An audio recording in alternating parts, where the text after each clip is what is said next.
নিজের কার্টুন আঁকায় মেহেদী হাসানের প্রশংসায় তারেক রহমান। নিজের কার্টুন আঁকায় কার্টুনিস্ট মেহেদী হাসানকে প্রশংসিত করেছেন বাংলাদেশ জাতীয়তাবাদী দলের বিএনপি ভারপ্রাপ্ত চেয়ারম্যান তারেক রহমান। তিনি মেহেদী হাসানের একটি কার্টুন নিজের ভেরিফাইড ফেসবুক পেজে শেয়ার করে দেশের রাজনৈতিক কার্টুন আঁকার স্বাধীনতা নিয়ে মন্তব্য করেছেন। তারেক রহমান লিখেছেন, বাংলাদেশের রাজনৈতিক কার্টুন আঁকার স্বাধীনতা পুনঃপ্রতিষ্ঠিত হওয়ায় আমি অত্যন্ত আনন্দিত। 2006 সালের আগে বাংলাদেশের কার্টুনিস্টরা, বিশেষ করে শিশির ভট্টাচার্য, আমাকে এবং আমার মাকে নিয়ে প্রায় কার্টুন আঁকতেন। তবে গত 15 বছরে দেখা গেছে কার্টুন আঁকার কারণে কার্টুনিস্ট আহমেদ কবিরকে জোরপূর্বক অপহরণ, গুম, নির্যাতন এবং কারাভোগ করতে হয়েছে।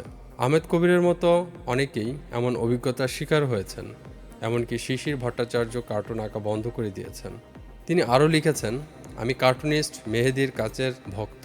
আমি শিশির ভট্টাচার্যের কার্টুন উপভোগ করি এবং আশা করি তিনি শীঘ্রই নিয়মিতভাবে কার্টুন আঁকায় ফিরে আসবেন।